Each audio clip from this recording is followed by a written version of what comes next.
Welcome to Life Planned Differently with Rick Dwyer from Argallus Financial Group. In this podcast, we'll help you connect your personal expectations to your financial realities.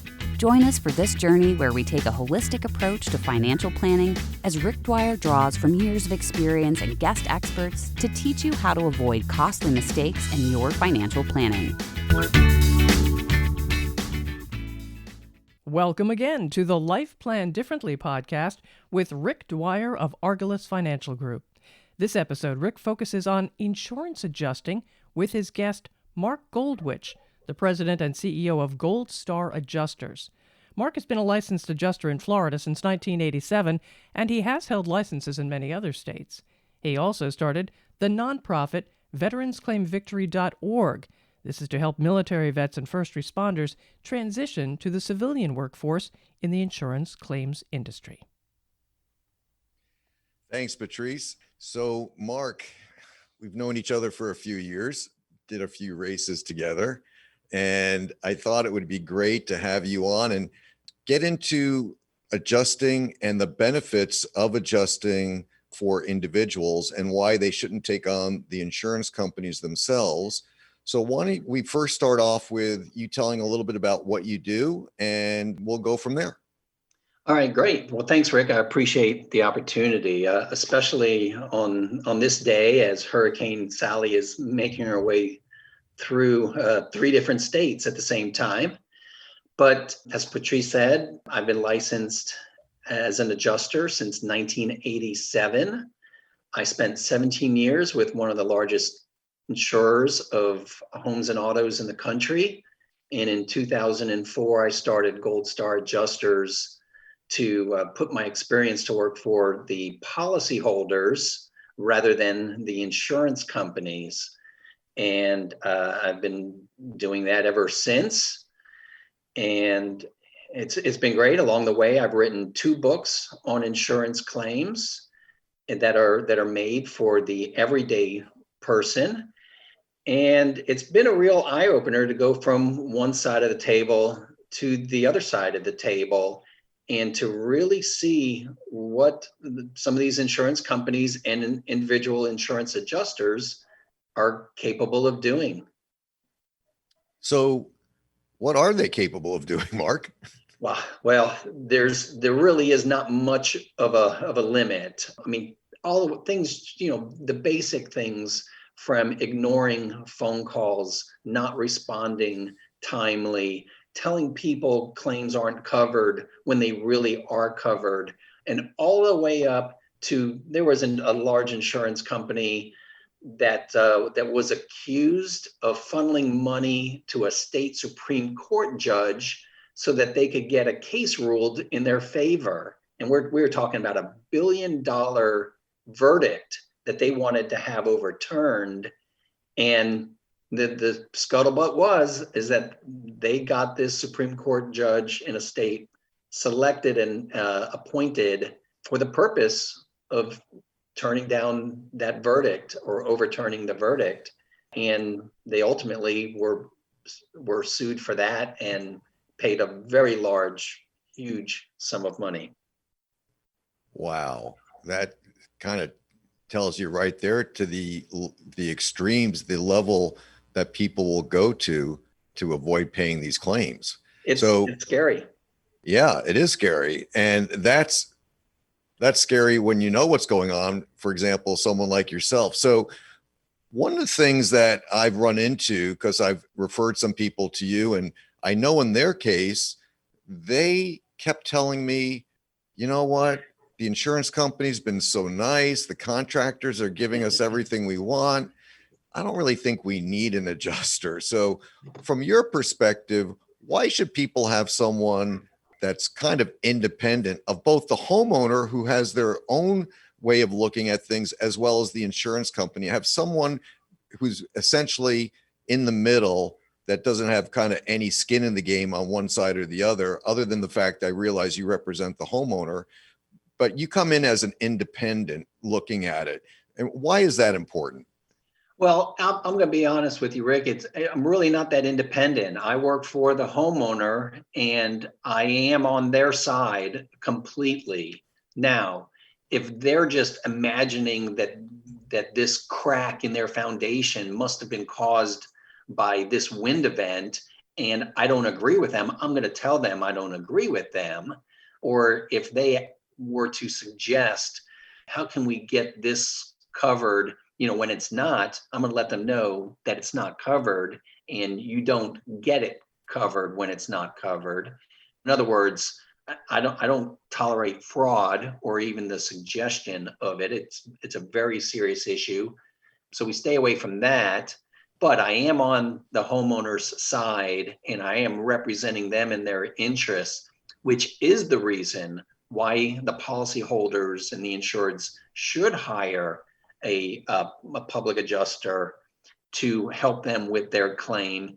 And that's because the other adjusters represent the insurance company, and they're on the side of the insurance company. And there is actually an adjuster position called independent adjuster. And that sounds like it's independent and in the middle and fair. But the independent adjusters, that simply means that they can work for multiple insurance companies, but they still work for the insurance companies, and they still are responsible to them. But the reason why they want to hire their own adjuster is because if they don't, they are dealing with the insurance company and their adjusters, and it's obvious the conflict of interest that exists with an insurance company who, after taking your premium dollars and making lots of interest off of everybody's combined premium dollars, then getting to decide how much of that money they're then going to give back to you when you have a claim. Yeah, it sounds, it kind of sounds like the fox watching the hen house. Exactly. So when someone comes out as an adjuster, then how can you know whether that person is working for you or for the insurance company? Is there questions that the homeowner can ask? Absolutely. There's a lot of questions that you can ask, and that it's interesting. It's great that you brought that up, because you're thinking a step beyond what 99% of homeowners think of when the insurance company sends an adjuster out there. First of all, if you didn't hire, you as the homeowner, the property owner, the insured, if you didn't hire the adjuster yourself, sign a contract with that person, you automatically know they are working for the insurance company, because anyone the insurance company sends out there, whether they call them a staff adjuster, a field adjuster, a storm adjuster, or an independent adjuster, they're working for the insurance company and not for you. But so there's not many questions that you need to ask, because you should know, if I didn't hire this person, they're working for the insurance company. But you should still ask a number of questions and interview them just like you would interview a realtor, a contractor, a doctor, a financial advisor. All of these professions, you want to ask questions so that you can determine whether this person has the experience, the skill set, the personality that matches with you to be able to handle your claim.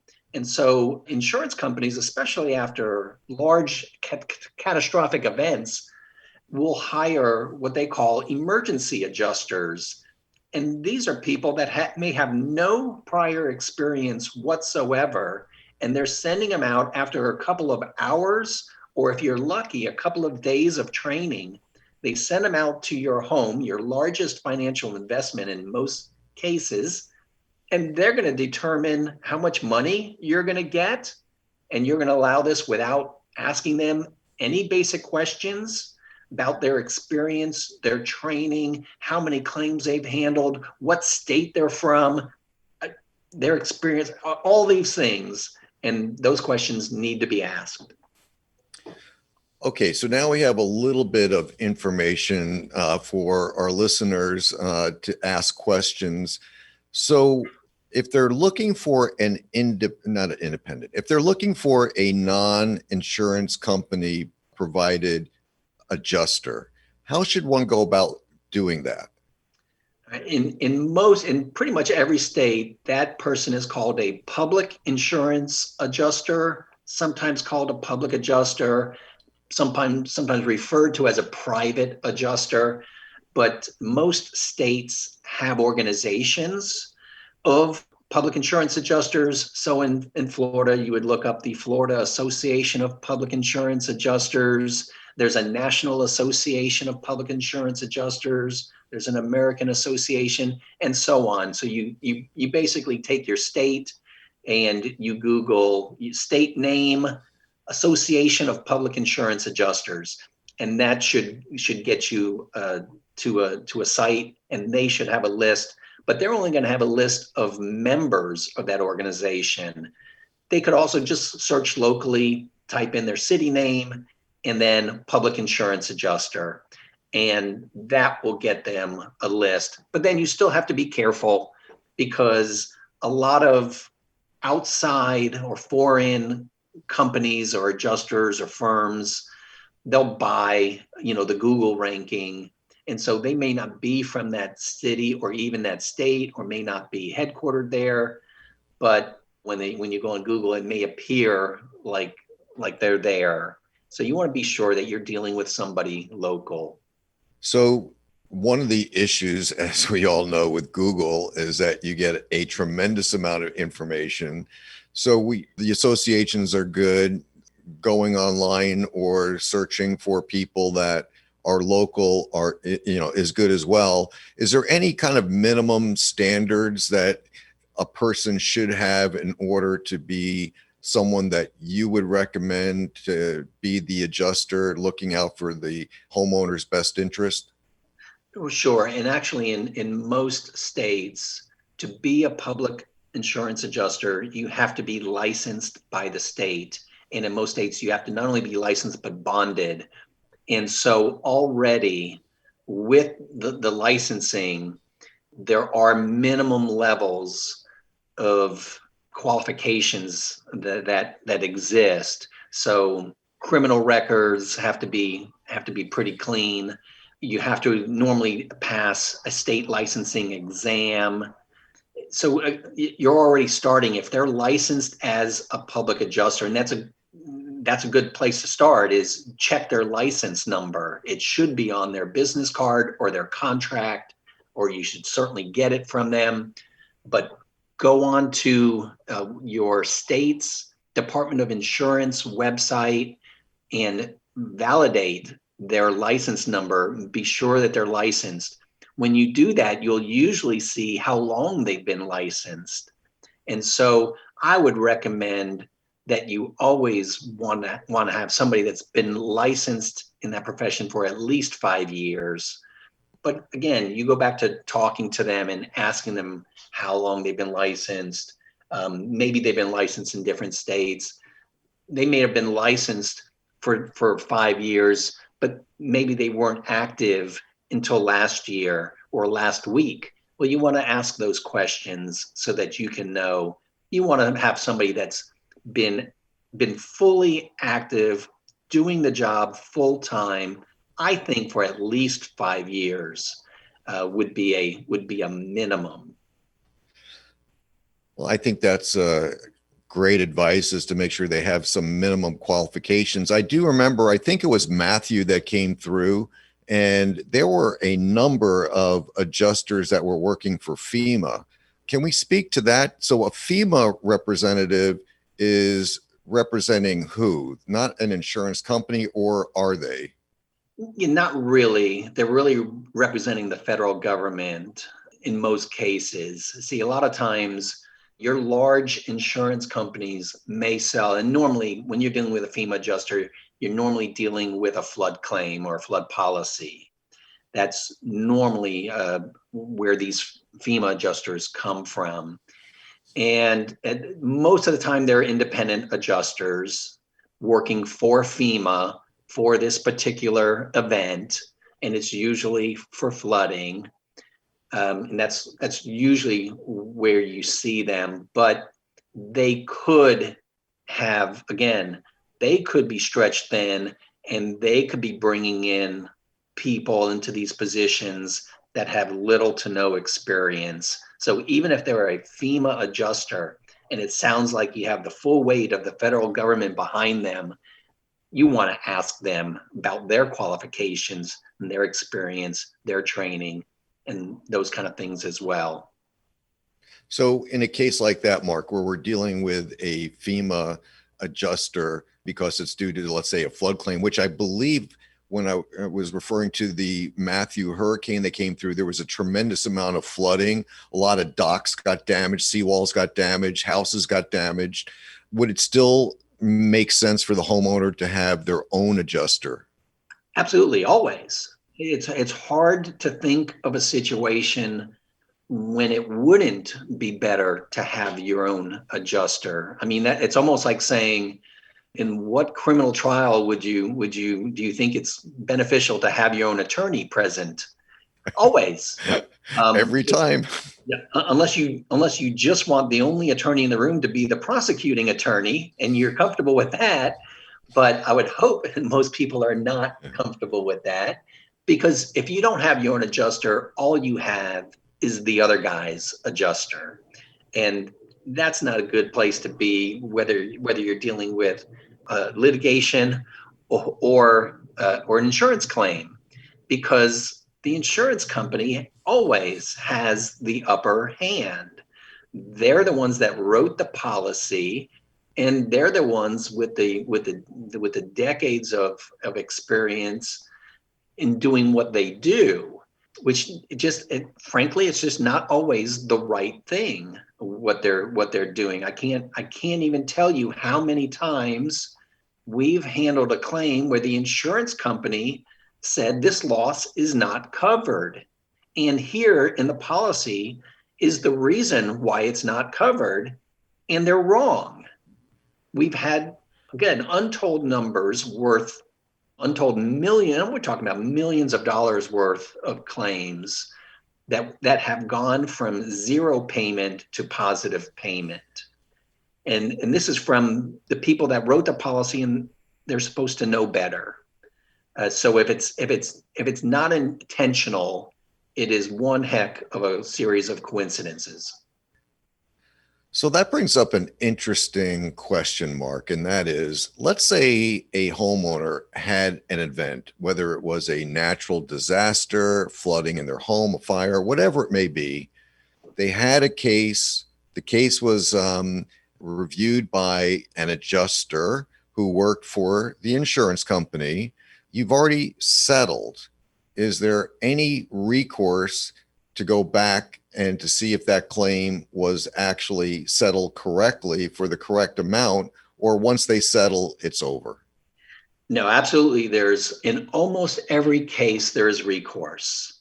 In a good portion of the claims that we handle are claims that were previously settled before we got involved. So whether it was just paid low or whether it was denied altogether and closed in both cases by the insurance company, we can take those claims, reopen them, and start them from $1 and completely redo the claim. And we do it all the time. And in pretty much every single case, we come up with a positive dollar amount, and it's usually significant. So is there a fee for you to do that, or how does that work? Yeah, there is a fee, and it works very much like real estate. I like to draw the parallel, having been a realtor in the past. I've noticed the parallels. And so there is a fee. The fee only comes, it's a contingency fee in most places, except Louisiana I can think of does not allow contingency fees. So in most places, it's a contingency fee, a percentage that's relatively small, and that's only owed if we're successful in handling the claim. So in the case that you brought up, where the company has handled the claim, settled it, and then maybe the homeowner's not happy with it, they bring it to us. We don't touch any of the money that they've already been paid by the insurance company. We're only looking at new money over and above that amount, but we're starting from $1. And then of the amounts over what they've already been paid, the fee only applies to that amount. So we don't get paid anything just for trying or for the effort, but there has to be a result. Like in real estate, you can list the home all day long, but if the home doesn't sell, the realtor doesn't get paid anything. And the realtor may even have expenses in doing open house, printing flyers, and whatever they do. And those can't be recouped unless the home sells. So the realtor wants to be really good at selling the homes so that they can get paid. And likewise, same with us. We only want to take claims that are going to be successful. So if it's not covered, we don't want to take the claim. But if it is covered, we want to handle it to the best of our ability. The more that we can get for the homeowner, the more our fee is.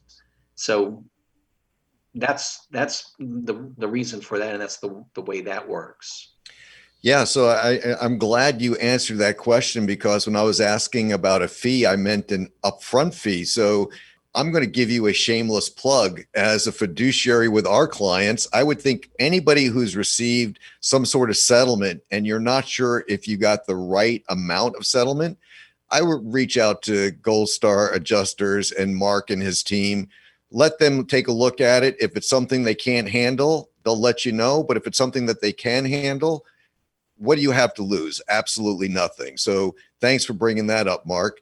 I do want to touch on your nonprofit. Let's cover that for a bit, and how you started it, why you do it, and how is it going? Okay. Well, yeah, the nonprofit Veterans Claim Victory, I started it late last year. It was not the best time, given the current conditions of the economy, to start a nonprofit. But last year we didn't know Corona was coming. So I've been thinking about this for a while, for several years, and never took the opportunity to serve in the military. Always respected those that did, had multiple family members serve in the military. And it was one of these things that in the back of my mind or in the back of my heart was always nagging at me, a little remorse or a little guilt that I never served in that way. So I wanted to think of a way that I can serve now. And being an insurance adjuster for over 33 years and putting on over 24 adjusters throughout my career, insurance and insurance claims is what I know best.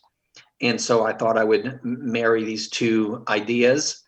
And so created this nonprofit that the goal of which is to take veterans and first responders who are transitioning to civilian work and making them aware of the opportunities in the claim field and assist in as many ways as I can, whether with training, job placement, just awareness, any way possible to help them transition to civilian work in a career that I think is fabulous. And it's not just for public adjusters like myself, but any claim related position.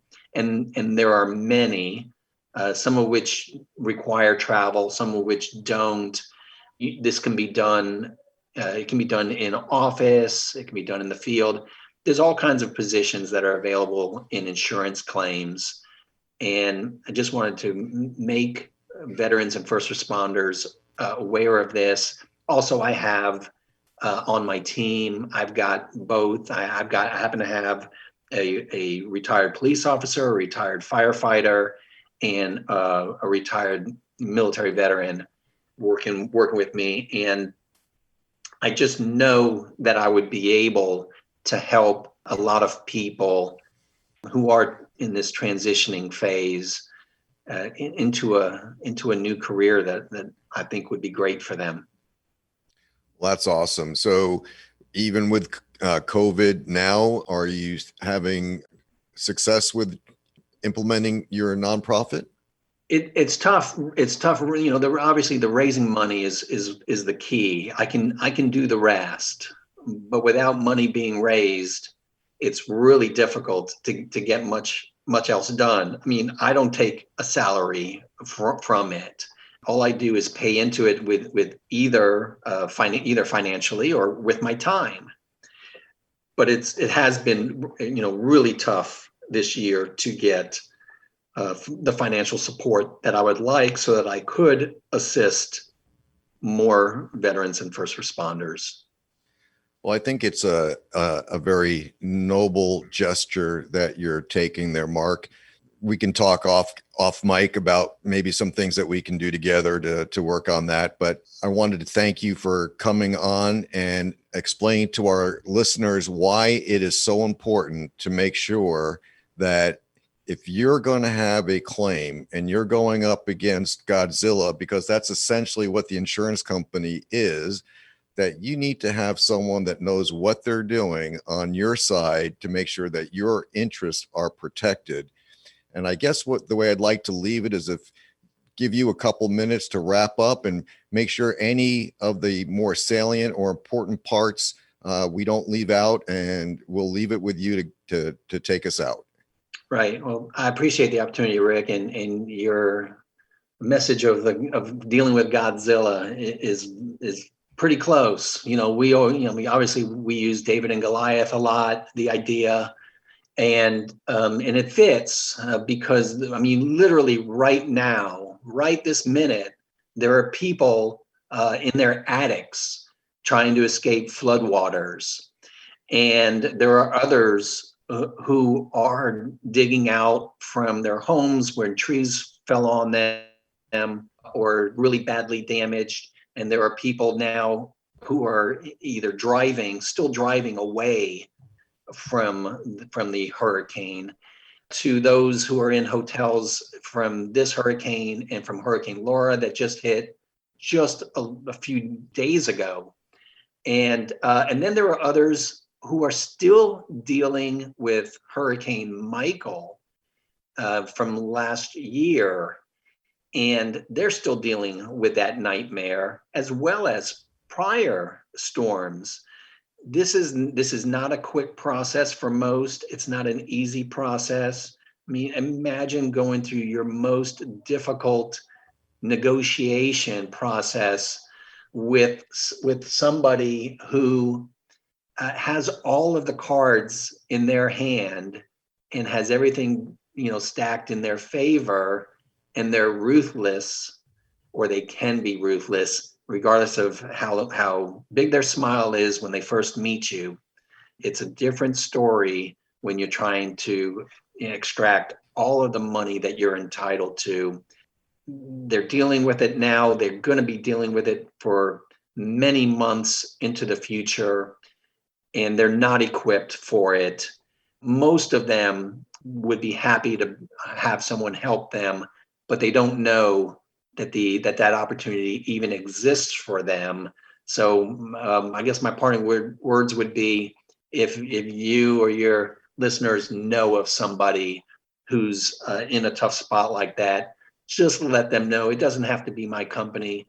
Just let them know that there are adjusters out there who are willing to fight for them without any upfront money, meaning the person who's doing the fighting is banking literally on their future success.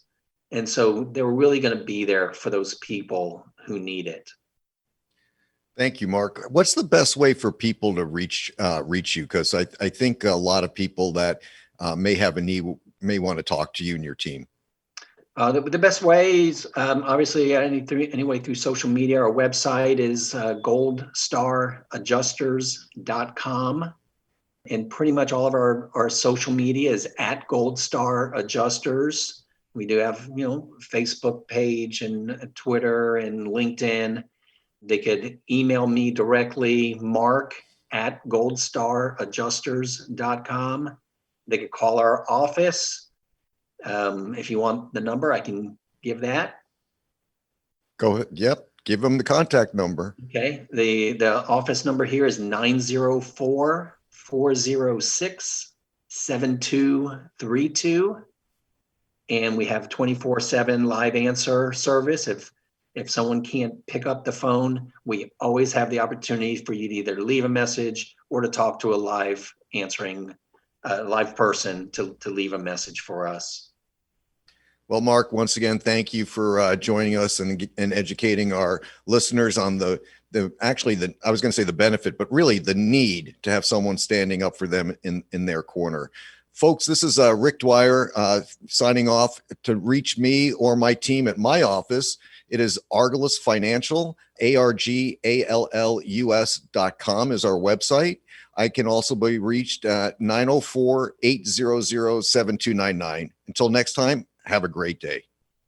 Thank you, guys. A very sobering discussion, but information that we do need to know. Rick Dwyer of Argallus Financial Group and Mark Goldwich, President and CEO of Gold Star Adjusters. Now make sure you use the subscribe button on this page to be notified of new episodes of Rick's Life Planned Differently podcast. And to share, use the share button. I'm Patrice Sikora, and let's talk again later.